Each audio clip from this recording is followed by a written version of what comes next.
Hello दोस्तों, स्वागत है आप सभी का हमारे अपने यूट्यूब चैनल एजुकेशन नोट्स में। तो चलिए आइए आज की इस वीडियो में बात करेंगे इतिहास के अति महत्वपूर्ण प्रश्न, जो कि अगर एग्जाम के दृष्टिकोण से देखा जाए तो SSC, group D, railway, NTPC सभी में यहाँ से प्रश्न आते हैं। यहाँ हमने 20 टॉप एमसीक्यू क्वेश्चंस लेकर आए हैं।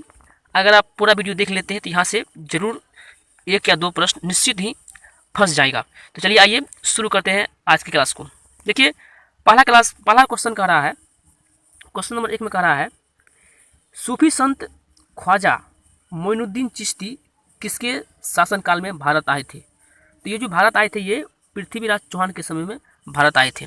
अगला question, question number 2। Question number 2 में कह रहा है कि सूफी मत के आध्यात्मिक प्रवर्तक को क्या कहा जाता था? क्या कहा जाता है? सूफी मत के आध्यात्मिक प्रवर्तक को क्या कहा जाता है? तो पीर कहा जाता है। क्या कहा जाता है? उसको पीर कहा जाता है। आगे देखिए क्वेश्चन नंबर 3। क्वेश्चन नंबर 3 में है, सूफियों के आश्रम को क्या कहा जाता था? तो सूफी के जो आश्रम को कहा जाता था वो खानकाह कहा जाता था। क्या कहा जाता था? खानकाह। सूफियों के आश्रम को खानकाह कहा जाता था। आगे देखिए क्वेश्चन नंबर 4।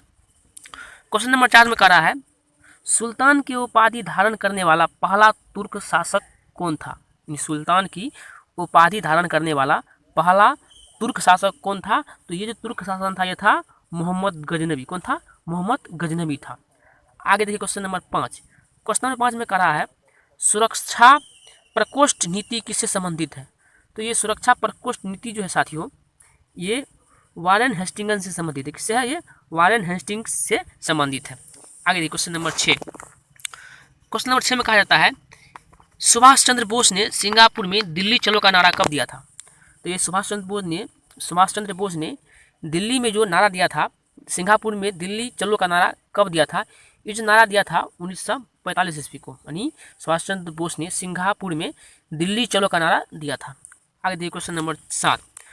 क्वेश्चन नंबर 7 की बात करें तो सुबुद्दीन ने कब गजनी पर अपना अधिकार किया था? तो ये सुबुद्दीन जो था ये गजनी पर अपना अधिकार 1977 ईस्वी में किया था। कब किया था? 977 ईस्वी में किया था। आगे देखिए क्वेश्चन नंबर 8। कहता है, ये सुबुद्दीन कौन था? एक मिनट, ये सुबुद्दीन कौन था? तो ये सुबुद्दीन जो था ये अल्पतगीन का दामाद था। कौन था? ये अल्पतगीन का ये दामाद था। आगे देखिए क्वेश्चन नंबर 9। क्वेश्चन नंबर 9 में कह रहा है कि सुबुद्दीन की मृत्यु के बाद उसका उत्तराधिकारी कौन हुआ? तो उसका जो उत्तराधिकारी हुआ उसका पुत्र मोहम्मद गजनवी हुआ। कौन हुआ? मोहम्मद गजनवी। आगे देखिए क्वेश्चन नंबर 10 की बात करें। 10 में कह रहा है, सुखदेव, भगत सिंह और राजगुरु को फांसी कब दी गई? तो इसको जो फांसी दी गई ये 23 मार्च 1931 को। कब दिया गया था? 23 मार्च 1931 को सुखदेव, भगत सिंह व राजगुरु को फांसी तीनों को एक ही साथ दिया गया था। कब दिया गया था? 23 मार्च 1931 को। आगे देखिए क्वेश्चन नंबर 11। क्वेश्चन नंबर 11 कह रहा है कि सीधी कार्रवाई दिवस कब मनाया जाता है? तो सीधी कार्रवाई दिवस जो मनाया जाता है ये मनाया जाता है 16 अगस्त 1946 को। कब मनाया जाता है?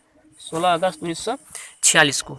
अगला प्रश्न देखिए, कह रहा है, सिखों के 10वें गुरु कौन थे? तो सिखों के जो 10वें गुरु थे ये गुरु गोविंद सिंह थे। कौन थे? गुरु गोविंद सिंह थे। अगर सिख के पहला गुरु की बात करें तो गुरु नानक है, और सिखों के 10वें गुरु गुरु गोविंद सिंह है, जिसका जन्म स्थान पटना के गुरुद्वार में है। आगे देखिए क्वेश्चन नंबर 13। कहता है, सिखों को प्रमुख त्यौहार कौन सा है? तो सिखों का जो प्रमुख त्यौहार है वो बैसाखी है। कौन त्यौहार है? बैसाखी जो है ये सिखों का प्रमुख त्यौहार है। आगे देखिए, सिख धर्म का संस्थापक किस सिख गुरु को माना जाता है? तो सिख धर्म का जो संस्थापक माना जाता है मेरे साथियों, ये माना जाता है गुरु नानक देव जी को। किसको माना जाता है? गुरु नानक देव जी को। आगे देखिए क्वेश्चन नंबर 15। क्वेश्चन नंबर 15 में कह रहा है, सिख गुरु द्वारा अधिनियम कब पारित हुआ था? तो सिख गुरु द्वारा अधिनियम जो था ये 1925 को पारित हुआ था। आगे देखिए क्वेश्चन नंबर 16। सिक्कों पर खलीफा का नायब किस सुल्तान को माना गया है? तो सिक्कों पर खलीफा का जो नायक होगा किस सुल्तान को माना गया था? तो ये माना गया था फिरोज शाह तुगलक। किसको माना गया था? फिरोज शाह तुगलक को। आगे देखिए फिरोज शाह तुगलक हो जाएगा यहाँ से। आगे देखिए क्वेश्चन नंबर 17 में कह रहा है कि सिंध विजय का श्रेय किसे दिया जाता है? तो ये सिंध विजय का श्रेय जो दिया जाता है ये सर चार्ल्स जेम्स नेपियर को दिया जाता है। ठीक है। आगे देखिए क्वेश्चन नंबर 18 में कह रहा है सिंगी तालाब तथा 16 आर पुरा स्थल कहाँ स्थित है। तो ये सिंगी तालाब तथा 16 आर पुरा स्थल जो है ये राजस्थान के नागौर में कहाँ है, ये नागौर में स्थित है, जो राजस्थान का एक जिला है नागौर। आगे देखिए क्वेश्चन नंबर 19 में कह रहा है कि ब्लेड से बने औजार किस काल की प्रमुख विशेषता थी। तो ब्लेड से बने औजार जो थी ये उत्तर पूरा पाषाण काल की विशेषता थी। ठीक है, आगे देखिए क्वेश्चन नंबर 20 में कह रहा है ये सामूगढ़ का युद्ध कब हुआ था। तो सामूगढ़ का युद्ध जो हुआ था ये 1658 में हुआ था।